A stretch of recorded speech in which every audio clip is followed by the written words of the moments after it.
You had a second thought as Yeah, well. yeah, yeah. I was like, oh, I should actually bring in a sailing skill to this. You don't have to. Longest.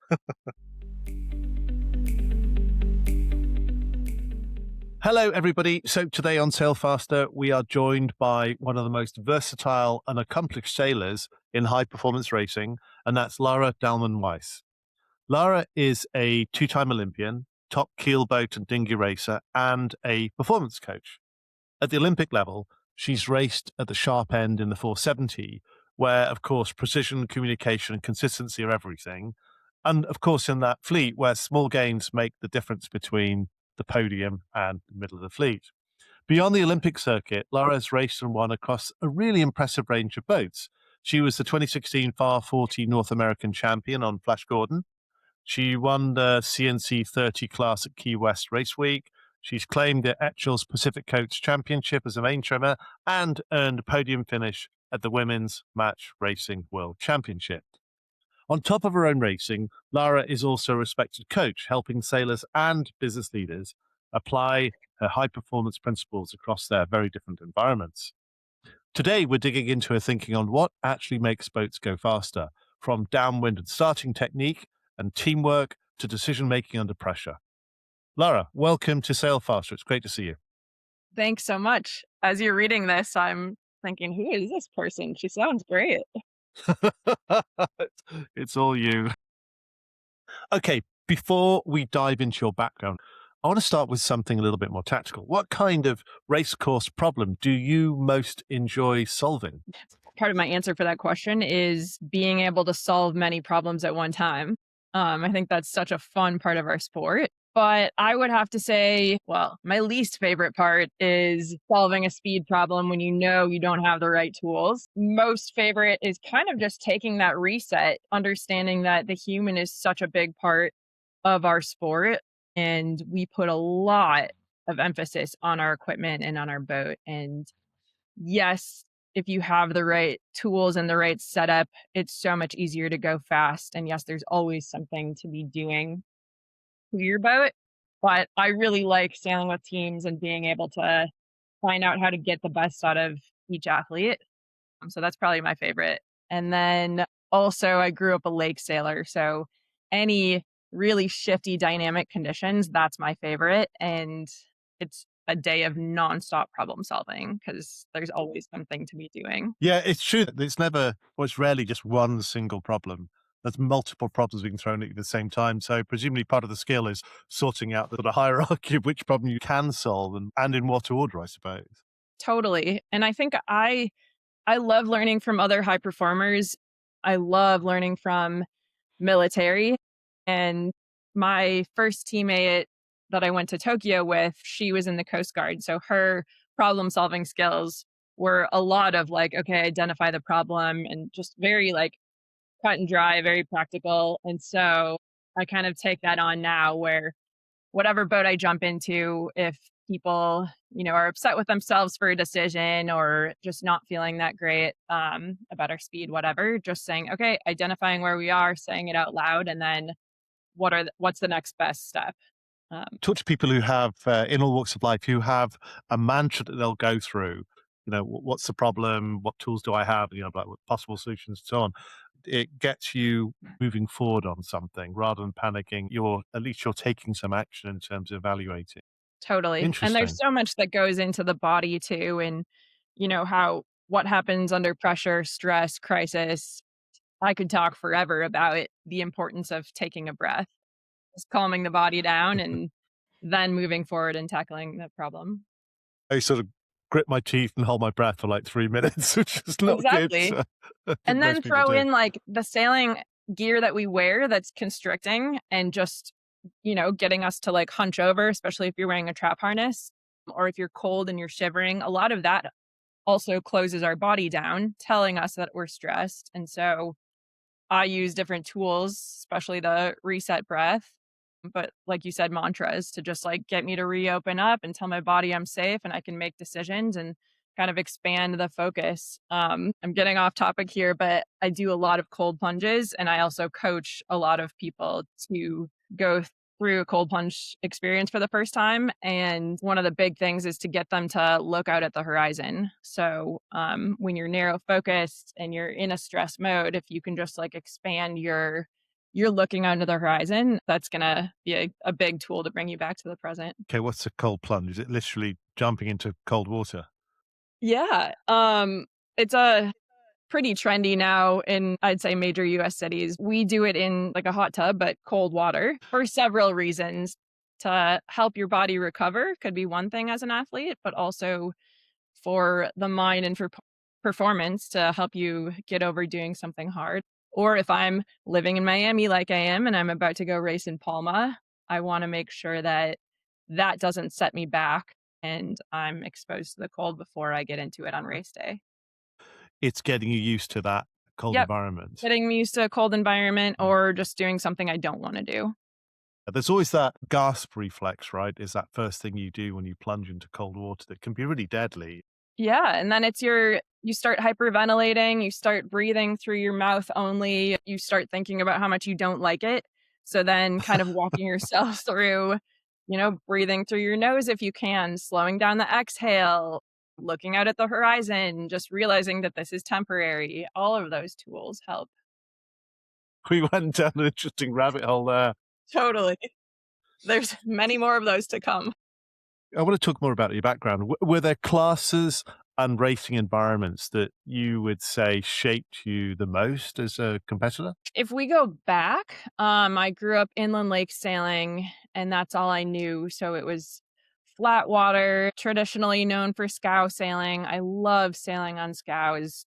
They're fast, fun boats, and just a lot of tradition in the Midwest. And then I sailed a boat called an X boat, which is a two-person.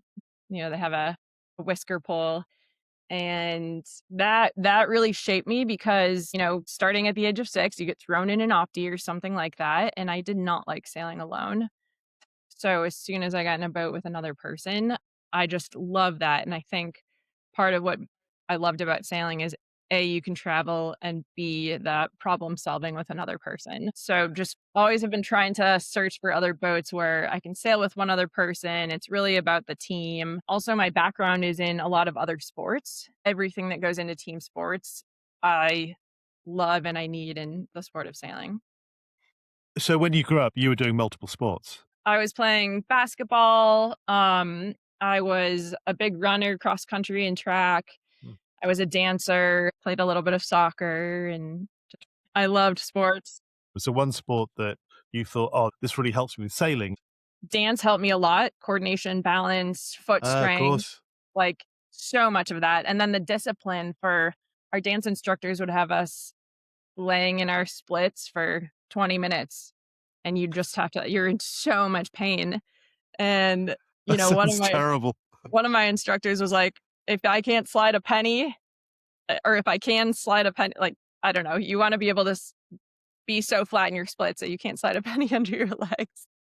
So cold plunges and splits like this, it must have been a really fun childhood. I loved my childhood. Yeah. But basketball, lessons in if you're late, you're running, even to the point where if you're late, you don't run, your team runs. That sort of Mm. mindset of everyone's counting on you, the teamwork involved, just going through the emotions of a win and a loss with a team, having to show up, all of that.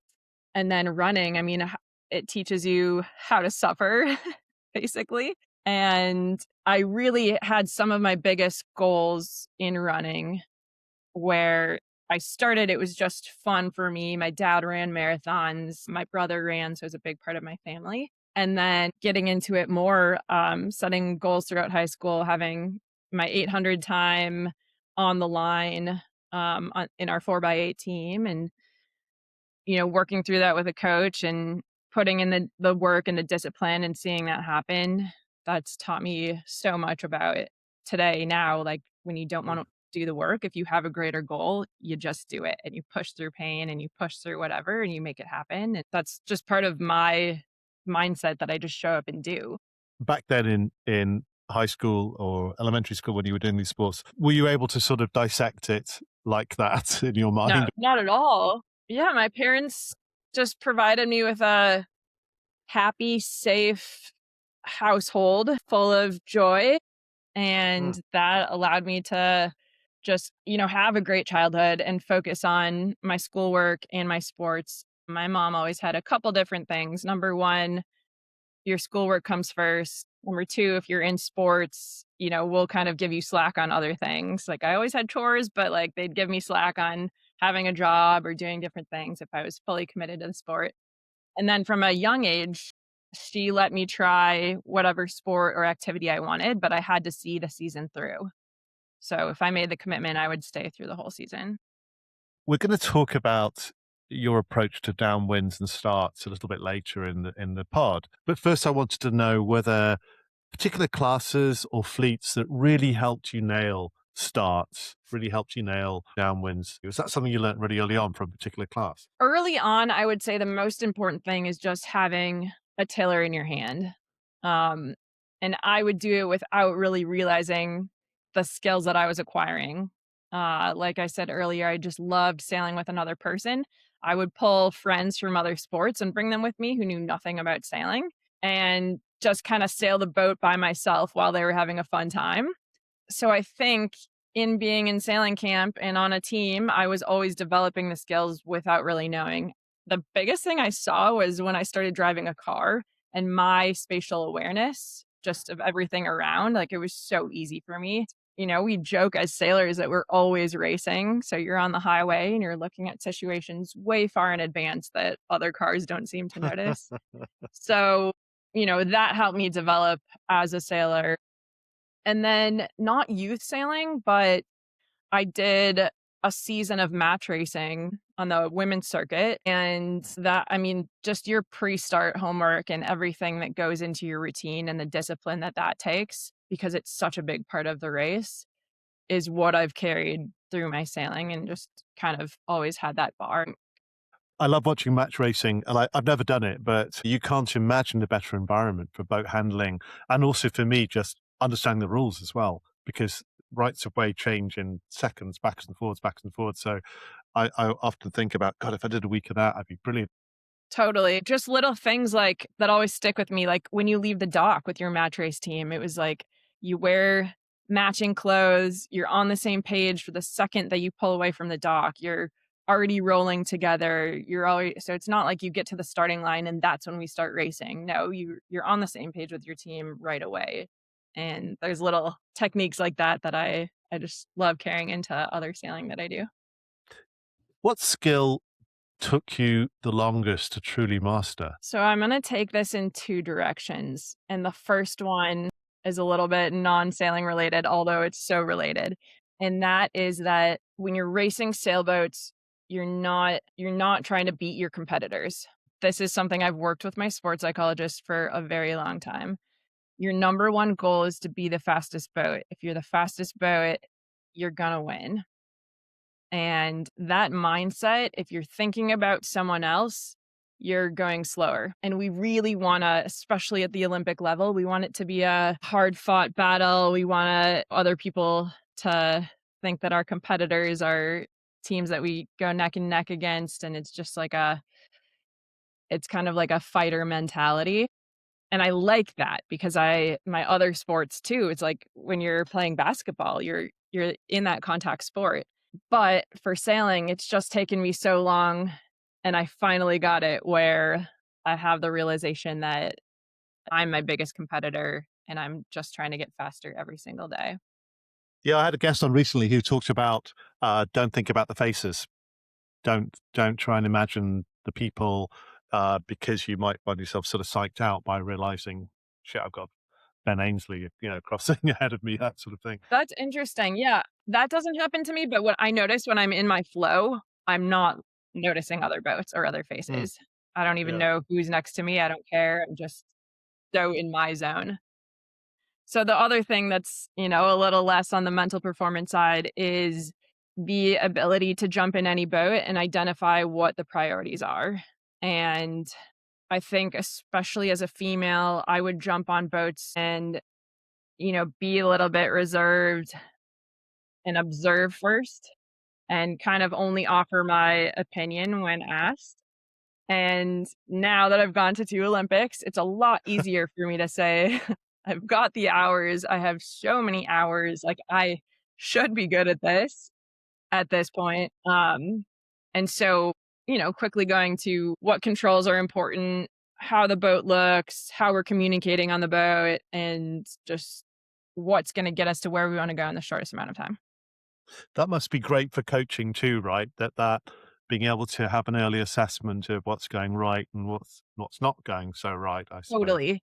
Mm. And meeting each athlete where they are. Yeah. To me, so much of my favorite coaches are they show up and they bring in the human aspect. So, they're great at setting our boat up. They're great at identifying boat handling, problem solving, whatever. But they also see the athlete and see how much can you give today? Where are you mentally? What's going on in your real life? And that's probably the thing that I forget when I'm coaching youth sailing is like, I have so much to offer and I want to give you guys all like pick my brain, learn about sailing this boat. But have to realize that they have so much going on in their lives and they're probably distracted, not thinking about their sail setup and just how to get the best out of each athlete. Mm. So let's move on to training for racing, which I know obviously you do a lot. One question I'm interested in is that when sailors often say, "Hey, they're really training hard for something," do you tend to think they're probably missing something? It's interesting, especially seeing how US athletes and US Olympic athletes or Olympic hopefuls train. We have to do a lot of communicating and fundraising. So I end up reading a lot of, event recaps, training recaps, newsletters, all of that. We're training so hard, we're putting in the hours, but there's so much that goes into quality training. Number 1, I think, is the team around you. When you get into this place where you just have so much on your plate and you're trying to juggle it all, having not only your sailing coach, but your performance coach or a mental coach of some sort, fitness coach, nutritionist, physio, having the whole greater team. And if you can have a campaign manager or pull in some of our donors, like that's the good side to us having to raise so much money is we get to communicate with a lot of donors who run successful businesses. So bringing them in from the outside and asking us the tough questions. So that whole team makes us think about how we're going to efficiently use our time. My teammate's finishing his final semester of college. And so our time is very limited. So each time we're on the water, I think about, the sail out to the race course and back in. Like that's such valuable time. Each tack you do, my mindset is like, is this one better than the last? How do we get in more reps? If you're just little ways to be efficient. So if you're training with another boat or with a group, and someone's, changing settings, use that time to do a couple 360s, use that time to work on tacks, making sure every single minute it has a purpose. Your purpose might be resting, it might be drinking some water, whatever, but just making quality sessions and making sure you have a goal. And then I've got one more thing to add, and that's making sure that you show up ready to go whether you're sailing at an Olympic level or a club level or anything in between, fueling, hydrating, stretching the body, making sure that you're in a good mood and in a happy place. All of that will make you Mm. have quality sailing. And it can be really easy to be like, I don't need to stretch today, or like, oh, it's just a short session. I don't need the extra layer that's going to keep me warm or the extra protein bar. Yes, you do. Do all of the steps that you know you're supposed to do. You know your body, you know yourself, no one knows you better than you. So make sure you check off all those little boxes, and that goes into making a good quality training. That's really great advice for club races, isn't it? That you talked about not having enough time with your teammate because he's doing college. I think that's true for weekend sailors, right? That people are coming from families and work and that sort of thing. You just don't get a lot of time together. So I love that notion of just making sure that you use every single opportunity and every single minute, even on the way out to the race course, to practice and then turning up ready and not just mindset, but also physically ready in terms of, do you have the right layers? Do you have the right nutrition? That sort of thing. Totally, and you're right, I take it into my club sailing.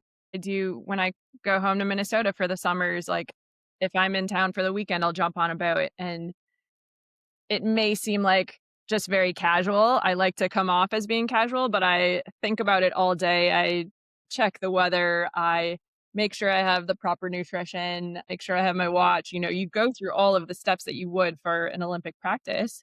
Make sure that equipment's not gonna break and come down to the boat 5 minutes early, make sure you know where everything is before you start socializing with everyone.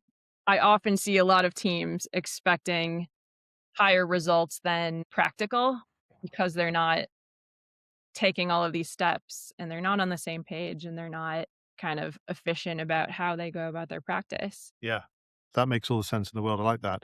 The being intentional, having a plan, and being ready for it is great. Great advice. Yeah, and there's also a lot of communication involved. That's kind of the one thing that a lot of sailors say is we could have more communication. We don't know enough, like, about anything. So a simple, like, email to get everyone on the same page, and then a little debrief email after is goes a long way into the long-term sailing. And we touched about this a little bit earlier, really, but this is where you're a big advocate for making sure you're doing potentially other sports as well as sailing, right? Because there are some things that transfer, whether it's you talked about spatial awareness and reaction speeds and endurance and coordination and that sort of thing.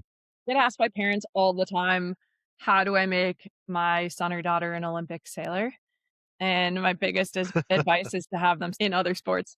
It's just taught me so much, and it still does today. Um, my current list right now is I love boxing. I just think the hand speed is really important for me, and then learning the choreography in real time, just having that, the mind always challenged in real time while my heart rate's high and then trying to get power out of the different hits. I love that, and I think it's so applicable for sailing. And then I'm Excellent. learning tennis, which was so fun. Works on footwork, just something totally different. Hitting the ball where my racket's far away from my hand, like, all of that. It's just, like, different skills that help me with sailing. Any little games that I can play, I'm getting into dominoes, I like that. I've heard that mahjong's really fun.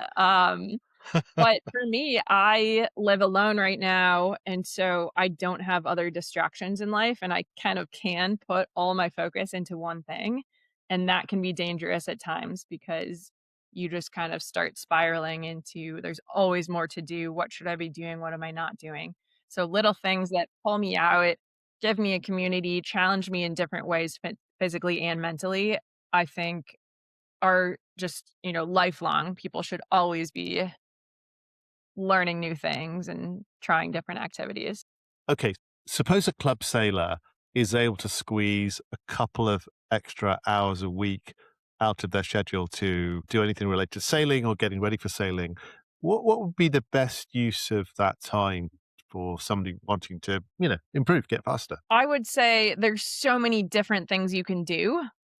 So make your list of kind of your biggest weaknesses and then a list of things that you would enjoy doing. So, things you can do at home, build yourself a little weather routine, learn more about the weather. There's classes online, tons of YouTube videos. Like, I just get lost sometimes for hours and hours watching different racing. There's a lot of Olympic sailing, Sail GP, there's distance racing starts, like, just kind of put yourself on different boats and see their strategy and how they work through things. If there's any sailing with onboard communication, that's so helpful. Steve Hunt built an amazing library of videos with, just advice to all different areas of sailing. I love looking at those. I'm a subscriber to Steve Sears, and you're quite right. There's so many videos there, so much information, and he delivers it so well as well. We've been very lucky to have him on the pod a couple of times. Yeah, he's such a great resource and such a good human and thinks about sailing in other ways too. So I love that. So I want to talk about coaching because you're not just a professional athlete, you're also a coach. How does your experience in the Olympics and so on change how you coach others, whether they're sailors or business people? So I coach youth sailing, and then I also coach executives, mostly leaders in education and mostly females. Then I do some other C-suite level coaching, and I really enjoy it. I've been able to coach people through the highest pressure moments, and that's so rewarding to me because I love pressure. I love when all the lights come on. I love when it's our Olympic trials or it's at the games and you just feel everyone's nervous energy and you're like, "Okay, it's all I have to do is perform better than everyone else, and all I have to do is do the right next decision and put a string of those together." For me, my thinking gets really clear in those moments. And so I've had a lot of the people that I coach come up to me and say, "Hey, I'm about to go into this big board meeting. There's a lot riding on it. There's a lot of politics involved. What do I do? I'm nervous. I'm interviewing for this job, this position as maybe a school superintendent, and my body's reacting this way, or I have this rash I've never had before, or I'm just shaking. Like, what do I do?" And I get to come in and say, "Great. All right, let's tackle this from the week before, and then we'll talk about the day before, and then we'll talk about, the hour and 5 minutes before. What are we eating? What are we wearing? How are we breathing? You're going to take a second to go into the bathroom and you're just going to pump yourself up. You might put something cold on your hands to make you relaxed and distract you. And there's just so many tools that I've learned that I'm able to bring to these people. And I'm finding a lot of joy in it. Something cold on the hands. That's a thing, is it? Yeah, it's supposed to calm you down, Oh, it's interesting. directly relating to the nervous system. There's just so many things that are hardwired into us as humans. Like, people don't love giving speeches. Well, it's because all eyes are on you. And in our DNA, it's if all eyes are on you, you're about to get eaten, right? And so we just don't like that feeling. Yeah, sometimes felt like that in presentations I gave.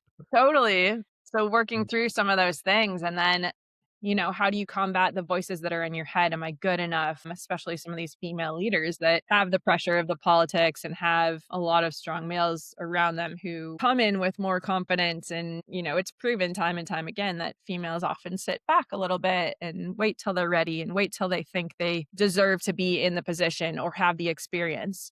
Well, I'm here to give them a push and say, "You're ready. You know enough. Trust your gut. Stand up for yourself and do it in a calculated way." So I asked you a couple of weeks ago if there were parts of the race course that you really enjoyed, or you felt you had sort of a lot of leverage on. And for you, you gave me the two things: starts and downwind, and which are obviously both critical phases. So let's start with starts.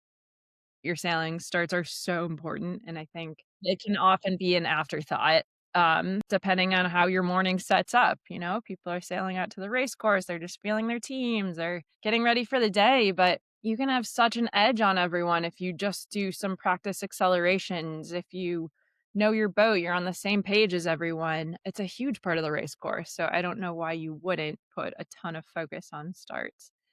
Doesn't mean it's your whole race, but why not get good at it? 470s are so unique because they start and stop so quickly.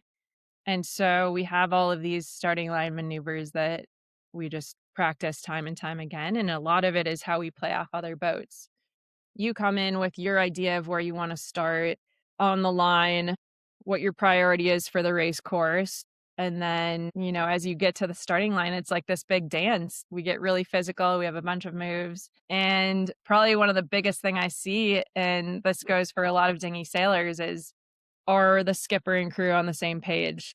When you go to you're stopped head to wind and when you go bear away, a lot of times I'll go put my weight to windward to try to get the boat down and then I'll go for a leeward and then rock. But a lot of skippers come out to leeward first to gain speed. And so just matching up as a team on stuff like that, who's going to call it, what your responsibility is on the start. So I'm always looking at distance to the line, how long it'll take us to get to the line, where the ley lines are, both for boat and pin.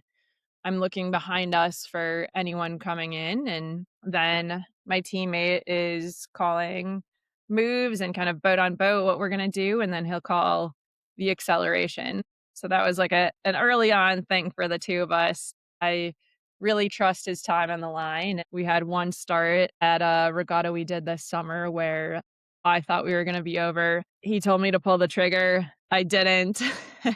And then a boat was able to port tack the fleet. Everyone else was so far below the line. And so that happened. And I said, okay, from now on, like, I will trust you on the start no matter what. Like, I have your back.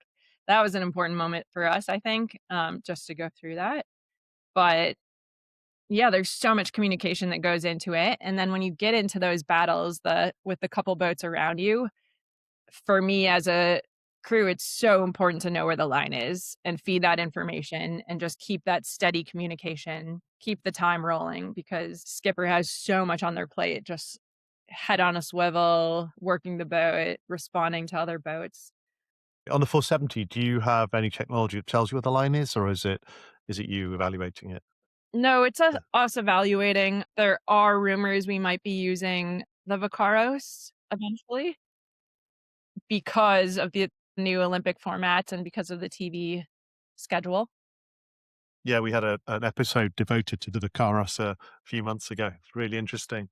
I was going to say that I had Travis Carlisle and Maddie Vachon from the Seven Sailing Association here in Annapolis a couple of episodes ago, and they were talking about youth sailing, and they were talking about how youth sailors are brilliant at starts and how older sailors can learn from that. Part of it was just because they just go out there and practice again and again and again. And they did it so many times. They had this really innate sense for acceleration of their boat, which is obviously one of the critical factors you need to have for starting. I thought that was really interesting.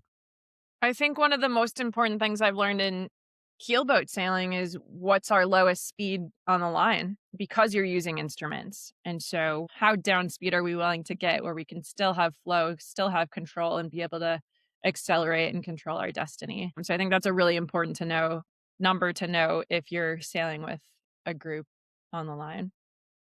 That's really interesting. So knowing that number about what's the sort of a minimum speed that Yep. we can still have control of the boat and we can steer and so on, and then presumably acceleration to starting speed.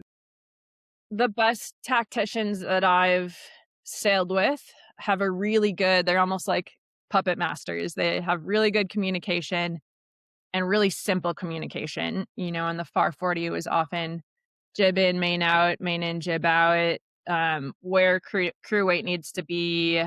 Just simple, get us all on the same page, and then really anticipating everything. You are a big proponent of this notion of getting people on the same page, presumably well before the start, right?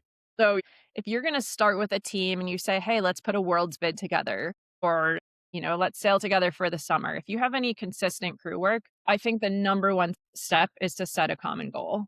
I can't vocalize that enough. My performance coach always says every new teammate, he's like, let's make sure you're on the same page.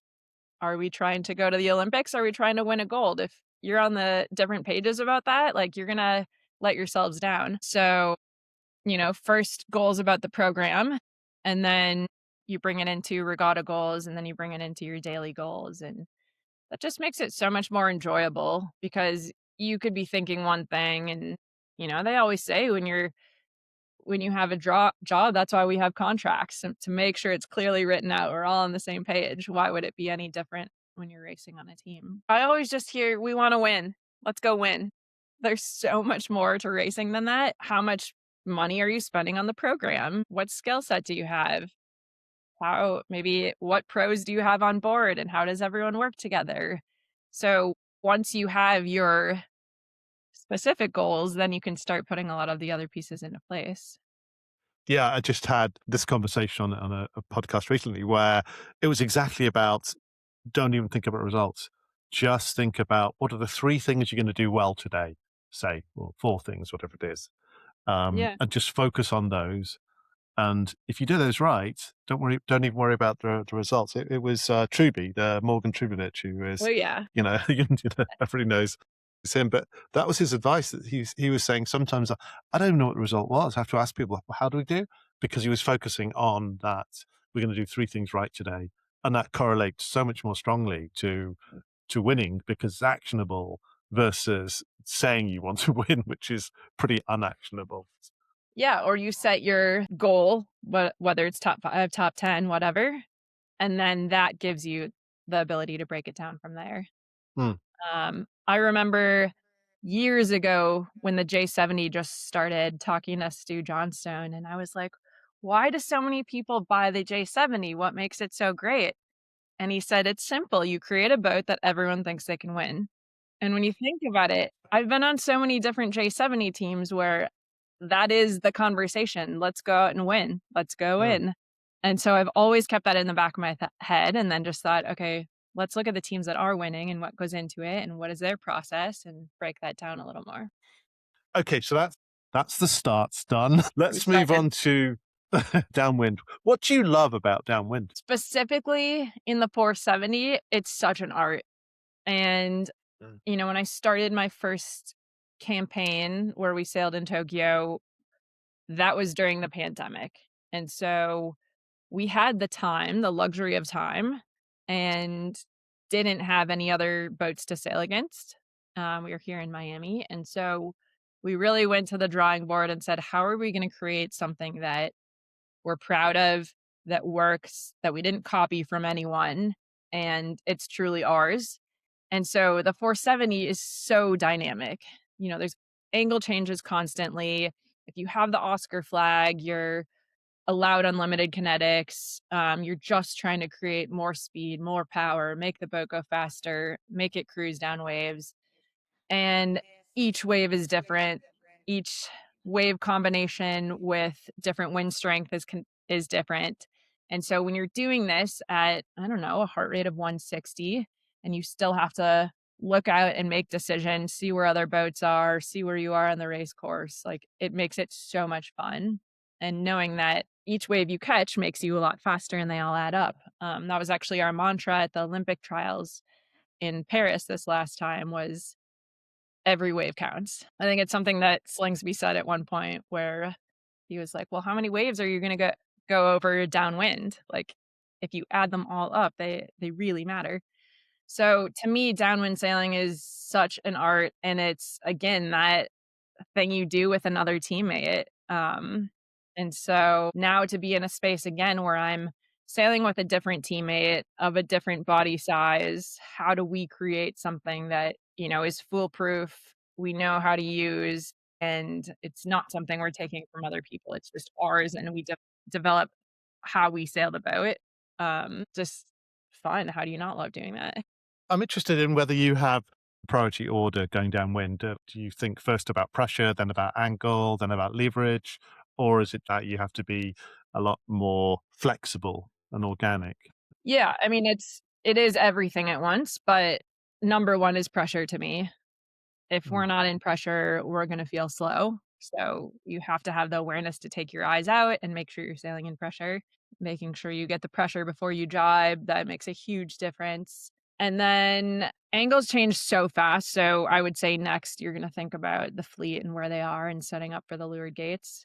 And then it's really like a constant conversation between my teammate and I of how much pressure do I have?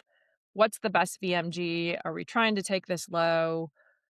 What's happening behind us? And so we're often like saying conflicting things, knowing that, he overrides, but I'm going to keep giving the best information for the best VMG. We had this in racing the other day. I think we were out practicing and I kept telling him like angle's too high, can come down 5, can come down 10. And he kept saying like gotta go higher because there was a boat behind us. And so we worked out that I just said out loud, "Hey, like I'm always going to give you the best information for the kite and the best angle. I'm not telling you to go down. It's just information." It's to him to work out what to do. Yeah. I love the downwind, I must admit, even as a bungling amateur sailor. It's a dance as the fleet converges and having to navigate through trying to figure out how to stack up properly for which gate you're turning to. And then if you pull off a really good rounding, it just feels fantastic. And it's also can make you so mad and it can be so costly if you get super locked into your mode and sailing fast, and then you forget to make the right decision. Start's exciting, but I find the start more frightening. The downward leg and the gate mark. It's really exciting. So I love that. I want to ask you if, from the things that you've observed over time, what's the sort of most common mistake that teams will make going downwind? A common mistake that I'm actually going through right now is I've been doing a little snipe project on the side, so I'm driving, um, and thinking about my lure gate rounding early enough. Their downwind angles are pretty small, and so planning the gate well in advance, because you're just not really gonna be able to go up and around people the way you could in a 470. So, yeah, just planning well in advance, and that can start earlier in the day, kind of having an idea of what side of the course you wanna go on, already looking at the gates before the start to see if there's a bias. There's little things that you can do to make your life easier thinking in advance. And then if you say it out loud, you can put someone on board responsible for checking in with, "Do we still wanna do this? Is this still the plan?" Mm. Um, but yeah, it's good to think about where you wanna go, the morning of. Yeah, because I suppose if you're in a slower boat, it's harder to make up mistakes. If you make a tactical error in a fast boat, you can sort of swing back to the other side of the course, maybe, or swap to the left-hand gate rather than right-hand gate with less penalty, I would think, than on the slower boat. I'm just thinking out loud. Yeah, Was that I would agree with that. You want the inside rounding on the gate that you want, and that comes with early planning. I want to talk about communication because this always comes up, and there's obviously lots of good rules, lots of good fundamentals about communication on the boat. But for you, I want to know your opinion on two questions. The first one is, what does good communication sound like on a fast boat? I think it starts from knowing yourself and knowing your teammate or teammates. So some boats I've been on, people like every single puff called, just you can't talk about pressure enough. Other people really like a quiet boat. So Mm. finding out what works for your teammate and then what information you really need. So once you get into that, it's just trying to simplify. Mm. So use the most concise way to say what you're trying to say. And then the more you learn your teammate, the more you just develop your own language on board. And it gets really fun actually because you have different ways of talking about the competitors. What do you mean by that? If we're sailing in a world championship and there's, 4 different French boats and, I've got a call, are we gonna tack or do you wanna tack or cross with French or whatever? It's when you start, like, meeting the fleet and having inside jokes, then you develop your own language. I'm not really saying that really. You give different boats nicknames, do you, Yeah. Oh, based on okay, their so nationality? this one's an off the record, but 2 of our boats that the US boats are Nikki and Mickey, and so when we've gotta know where Nikki and Mickey are, like, I have to find a different way to say who's what, but it's important information, like, who are we gonna cover, what, could easily be a big mistake. Yeah, yeah. I thought you were gonna be rude about the French or the Brits or the Spanish Yeah, or yeah, something. exactly. What And else for communication? Yeah, I mean, let's talk about tone a little bit too. I think tone matters, and I really pride myself in being pretty even keeled, unflappable. I learned that from a sports psych. He said, if you're unflappable, you're unstoppable. And so just being able to, no matter how well or how not well we're doing, keep myself at an even keel. the other day, Truby was talking about the benefits of miking yourself up. Oh, yes. Once people hear what they sound like, it can dramatically change what they do next time to improve it. Totally. Huge proponent on having video to watch later, onboard video and off the boat, and then miking yourself up.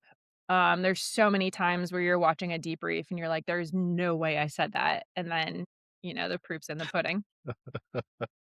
To be able to listen to yourself when you're not in a high pressure situation, I think is a great learning tool because it's just such a difference from when you're on board and it's heated and you're really excited and the race really matters versus you're in a calm environment, you've had some food in you, you're in dry clothes, and you can just, like, watch it back and you see things way differently.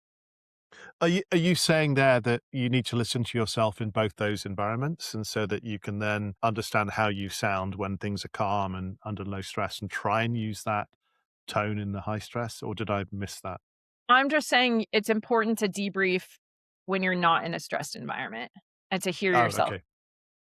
I've sailed on so many teams where people don't realize in the moment, like people might say, I saw red, and they don't realize how rude they're being to their teammates, how much they yell, how kind of degrading they're being.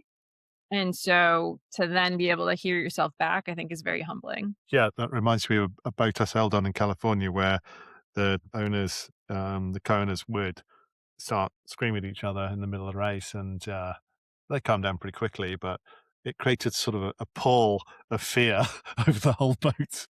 It's not effective. I don't care what people say. It is not effective. And one of the biggest things for me is this idea that you can be kind on board and win.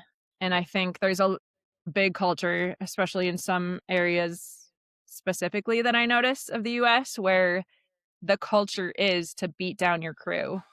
And that's never going to bring out the best in them. It's never going to teach them anything.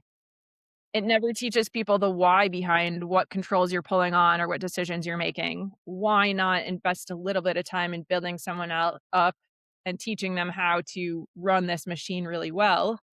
And then we've got good vibes, and then we're gonna wanna work harder, and then we're gonna win. So, what does your next few months look like? My next few months are busy in many ways. I've got a lot of balls that I'm juggling. First and foremost is keeping the 470 program rolling. So our first big international regatta will be in August in Japan.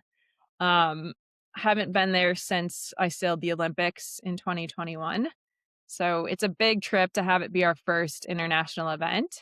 And it's a bit ironic because I got back into this whole thing because I was like, yes, we have a domestic games. Everyone's going to come to the US and train, and now I'm going back to Japan. But we've got that where it's a bit of logistics and equipment sorting, and then everything that goes into me keeping myself at my best, which is a big strength focus. In Olympic sailing, you rarely get an off season. We might have a month off, and that's not really enough to get these quality for like a few 4-week blocks of training.